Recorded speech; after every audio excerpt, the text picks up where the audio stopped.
నమస్తే, welcome to I news. ప్రతి సీజన్లో కొత్త సర్ప్రైజులు, ఊహించని మలుపులు, అంచనాలకు అందని డ్రామా, ఇవన్నీ బిగ్ బాస్ను భారతీయ టెలివిజన్ చరిత్రలోనే అత్యంత పాపులర్ రియాలిటీ షోగా నిలబెట్టాయి. అయితే ఈసారి బిగ్ బాస్ మేకర్స్ ఓ భారీ బాంబు పేల్చడానికి సిద్ధమవుతున్నారు. అది కూడా మామూలు బాంబు కాదు, ఏకంగా ఏఐ బాంబు. అవును, మీరు విన్నది నిజం. బిగ్ బాస్ ఇంట్లోకి ఒక మనిషి కాదు, ఒక ఆర్టిఫిషియల్ ఇంటెలిజెన్స్ కంటెస్టెంట్ రాబోతోందని వార్తలు హల్చల్ చేస్తున్నాయి. అసలు ఈ ఏఐ కంటెస్టెంట్ ఎవరు? బిగ్ బాస్ ఇంట్లో ఇది ఏం చేయబోతోంది? ఇది నిజంగా షో డైనమిక్స్ను మార్చేస్తుందా? ఈ ఆసక్తికరమైన విషయాలన్నీ ఇప్పుడు చూద్దాం.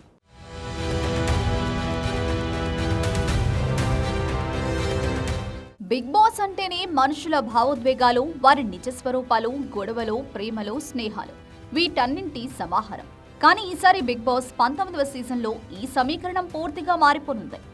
బాలీవుడ్ కండల వీరుడు సల్మాన్ ఖాన్ హోస్ట్ చేసే ఈ సీజన్ థీమ్ రివైండ్ కావడం కూడా మరింత ఉత్సుకతను రేకెత్తిస్తోంది. పాత సీజన్ల క్లాసిక్ నియమాలు, పనులు తిరిగి వస్తాయని అంటుంటేనే ఒకవైపు గత వైభవం, మరోవైపు భవిష్యత్తు సాంకేతికత, ఈ రెండింటి కలయికతో బిగ్ బాస్ చరిత్ర సృష్టించబోతోంది.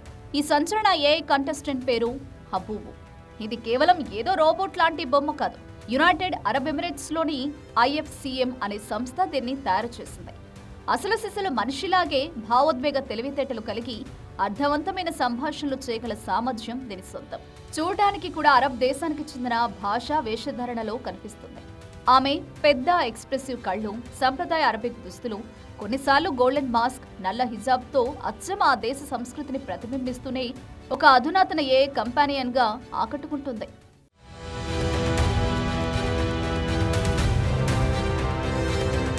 హబూబు కేవలం మాటలు చెప్పే బొమ్మ కాదు. ఇది 7 భాషల్లో, ముఖ్యంగా మన హిందీలో కూడా అనర్గళంగా మాట్లాడగలదు. బిగ్ బాస్ ఇంట్లో కంటెస్టెంట్లతో నేరుగా ముచ్చట్లు పెట్టగలదు. ఇంట్లో మనుషులు చేసే పనులన్నీ చేయగలదని తెలుస్తోంది.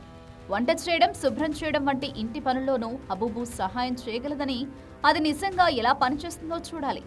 అంతెందుకు, కొన్ని రిపోర్ట్ల ప్రకారం హబూబు ఏకంగా మనుషులతో ప్రేమలో కూడా పడగలదు అని చెప్తున్నారు. ఇదే నిజమైతే షోలో డ్రామా నెక్స్ట్ లెవెల్కి వెళ్లడం ఖాయం.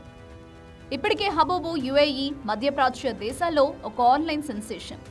దానికి సొంతంగా పర్ఫ్యూమ్లు, నగలు, కలెక్టర్ ఎడిషన్ బొమ్మలు వంటి ప్రోడక్ట్ లైన్ కూడా ఉంది. హబూబును అభివృద్ధి చేసిన IFCM సంస్థ గతంలో బిగ్ బాస్ 16 ఫేవరెట్ కంటెస్టెంట్ అబ్దు రోజిక్ను కూడా మేనేజ్ చేసింది. అంటే హబూబును బిగ్ బాస్ లోకి తీసుకురావడం వెనుక ఒక పక్కా ప్లాన్ ఉందన్నమాట.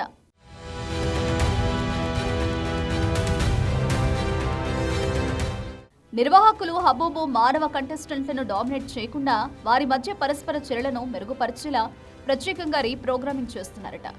ఈ సీజన్లో మొత్తం 16 మంది మానవ కంటెస్టెంట్లు, ఈ ఒక్క ఏఐ కంటెస్టెంట్ ఉంటారని అంచనా. ఈ సీజన్ సుమారు 5.5 నుంచి 6 నెలలు నడుస్తుందని, ఇది బిగ్ బాస్ చరిత్రలోనే అత్యంత సుదీర్ఘ సీజన్ అవుతుందని కూడా ఊహాగానాలున్నాయి. ఈ ఆగస్టు 2025లో షో ప్రారంభం కానుంది. ఊహించుకోండి, ఒకే ఇంట్లో నిజమైన మనుషులు, వారి భావోద్వేగాలతో పాటు ఒక ఏఐ రోబోట్ కూడా జీవిస్తుందంటే ఎలా ఉంటుంది? ఈ కొత్త ప్రయోగం బిగ్ బాస్ షోను మరో స్థాయికి తీసుకెళ్తుండడంలో సందేహం లేదు. హబూబు ప్రవర్తన ఎలా ఉంటుంది? అది మనుషులతో ఎలా ఇంటరాక్ట్ అవుతుంది? పోటీలో దాని పాత్ర ఎలా ఉంటుంది? ఈ ప్రశ్నలన్నింటికీ సమాధానాలు తెలుసుకోవాలంటే బిగ్ బాస్ 19 సీజన్ ప్రారంభమయ్యే వరకు మనం వేచి చూడాల్సిందే.